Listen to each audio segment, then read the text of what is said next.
শুভ সকাল বন্ধুরা, সবাই কেমন আছো? কে কোথা থেকে দেখছো অবশ্যই কমেন্টে জানিও সকলের বন্ধুরা। তো মা চলে এসে চাল কুমড়ো পাততে। তো এই চাল কুমড়ো দিয়ে হবে দারুণ একটা রেসিপি। তো তোমাদের সাথে আর একটা অন্যরকম ভিডিও আজকে আমি শেয়ার করতে চলেছি বন্ধুরা।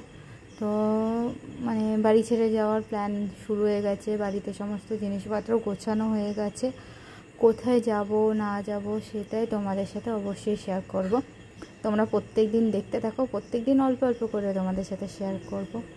উফ, যা ওয়েদার বন্ধুরা, এই রোদ্দুরোতে, এই ভাদ্র মাসে তো এই একটা জিনিস, এক্ষুনি বৃষ্টি হবে, এক্ষুনি আবার ঝলমলে একটা সুন্দর আকাশ। উফ, জাস্ট অসাধারণ, মনটা পুরো জুড়িয়ে গেল, কিছু বলার নেই। যারা প্রকৃতিপ্রেমী তারা তো এর প্রেমেই পড়ে যাবে। আজকের ভিডিওতে কেউ স্কিপ করে দেখো না বন্ধুরা, কিছু তো ক্লু তোমাদের সাথে অবশ্যই শেয়ার করব। কী কারণে যাচ্ছি, কেন যাচ্ছি, হঠাৎ কেন এই সিদ্ধান্ত নেওয়া, সমস্তটাই শেয়ার করব। আর এই যে মায়ের সেই তোমার দুধ কেশর চাল কুমড়ো নিরামিষ দারুণ খেতে হয়েছে বন্ধুরা। ও, আমি যদিও অল্প খেয়েছি, যেহেতু একটা জায়গায় বেরোবো, মেয়ে ছোটো, সব থেকে শরীর সুস্থ রাখতে হবে। হাজব্যান্ড খেয়ে তো প্রেমে পড়ে গেছে। হাজব্যান্ড আমার তো চাল কুমড়ো খেতে ভালোবাসে না, ভালোবাসে ওনা শুধু চাকচাক ভাজিটাই বেশি ভালোবাসে। কিন্তু আজকে যা হয়েছিল না বন্ধুরা, নিরামিষ দিনে অবশ্যই তোমরা একটিবার করো। আর একটা কথা বন্ধুরা, তোমরা এটাও নিরামিষ পোলাওর সাথে, রুটি, পরোটা সমস্ত কিছুর সাথে খেতে পারবে, অসাধারণ। আর যারা যারা পুরো রেসিপিটা মায়ের চ্যানেলে দেখে নিয়েছে তাদের সবাইকে অসংখ্য অসংখ্য ধন্যবাদ বন্ধুরা। এইভাবেই তোমরা আমাকে সাপোর্ট করে যেও, ভালোবাসা দিয়ে যেও, যাতে আমি তোমাদের মতো এগিয়ে যেতে পারি। আর এই দেখো, তোমাদের দেখালাম না একটু আগে বাইরে ঝলমলে পরিবেশ, ওই দিকটা দেখো ঝলমলে, আর এদিকে মেঘ হয়েছে, বৃষ্টি নেমে গেছে। এই এখন হয় যেদিকে মেঘ সেই দিকে বৃষ্টি। আর এই যে তো গাঁতি কচু করবো মাছ দিয়ে, না এটা নিরামিষ করবো। আর এদিকে মাছের গাঁতি কচুর মশলা কষেও গেছে আমার। তো গাঁতি কচু তোমাদের প্রায় আমি রান্না দেখাবো, কারণ আর শেয়ার করলাম না। তো চলো দেখি, এখন মা এদিকে সবজি আমাকে গাছের পেঁপে, কলা, আলু সব কেটে ভিজিয়ে ধুয়ে গেছে, এটা দিয়ে তো তৈরি করব। আর এটা দিয়ে মাছ দিয়ে আমাদের জন্য করব। আর এই দেখো মায়ের সেই দুধ কেশর, দারুণ।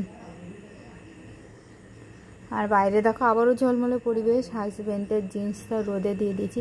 জিন্স এমন একটা জিনিস না, এক রোদ্দুরে না শুকালে না, তো তোমার ভালো মতো রোদ্দুর না দিলে না খুবই অসুবিধা হয়ে যায়। আর এই দেখো কাপড় চুপড়ে ভর্তি। তো বড়মশাইয়ের চৌতিটাও দিয়ে, জুতো এখন দিয়ে দেবো আমি, যেহেতু এত সুন্দর রোদ্দুর হতেছে। তো আগের দিন ধুয়ে দিয়েছি, রোদ্দুরটা তেমন ভালো পাইনি। আর এইদিকে আমার ব্যাগ গোছানো শুরু হয়ে গেছে, 3টে লাগেজ। ওই একটা লাগেজ আমার লাগেজ, এটা আমার আর মেয়ের লাগেজ পুরো ভর্তি। এই একটা লাগেজ, ওই লাগেজে কী যাবে সেটা হচ্ছে একদম স্পেশাল বন্ধুরা। আর এটা হাজব্যান্ড আর মায়ের লাগেজ, বাবা আসার এখনও ঠিক হয়নি। তো আমি বিকালবেলায় জানতে পারলাম বাবাও চলে আসবে 2-1 দিনের মধ্যে। তো বাবার লাগেজটাও গোছানো হয়ে যাবে। আর এইসব ব্যাগেও ছোটোখাটো অনেক জিনিস যাবে, প্রচুর জিনিস বন্ধুরা, কী করে সব নেব কে জানে। তো দেখো তোমার, আমি এখানে আবারও 2খানা পিট ব্যাগ বের করেছি দুপুরবেলা। যেহেতু এই ব্যাগটা ভাবছিলাম নেবো, তারপর চিন্তা করলাম না থাক, এই ব্যাগটা একটু বড় আছে ওর থেকে, তো এই ব্যাগটা নেবো। যেহেতু পুচকুকে বাইরে নিয়ে বেরোলে তখন একটু ছোটোখাটো জিনিস ক্যারি করতে হবে। আর এর মধ্যে ছাতা আছে, তো যেখানে যাচ্ছি সেখানে ছাতার প্রয়োজন বন্ধুরা, একদম বর্ষা ওয়েদার। মেন পাউডার, এখানে সব হাজব্যান্ডের মোজা, ওইদিকে জুতো, আমাদের মেয়ের খাবার, সমস্ত কিছু। 2খানা পিট ব্যাগ লাগবে, 2খানা পিট ব্যাগ বার করে নিয়েছি। তো কোথায় যাচ্ছি তোমরা আবারও নেক্সট ভিডিওতে জানতে পারবে। তো বন্ধুরা, রান্নাঘরে এই ইয়েগুলো দেখছি, এগুলো সব এখন পরিষ্কার করে ঢুকিয়ে দেবো।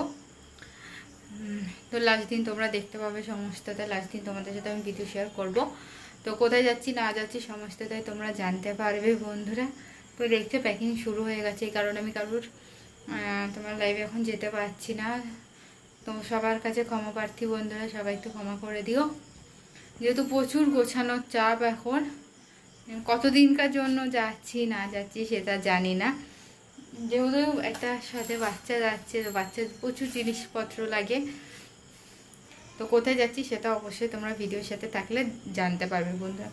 তো আজকে ভিডিওটা এত দূর পর্যন্তই। আর অবশ্যই বন্ধুরা প্রথম থেকে শেষ পর্যন্ত আমার সাথে ছিলে, তাই সবাইকে তোমাদের অসংখ্য অসংখ্য ধন্যবাদ। সবাই তোমরা ভালো থেকো, সুস্থ থেকো, আবারও তোমাদের সাথে কালকে দেখা হবে।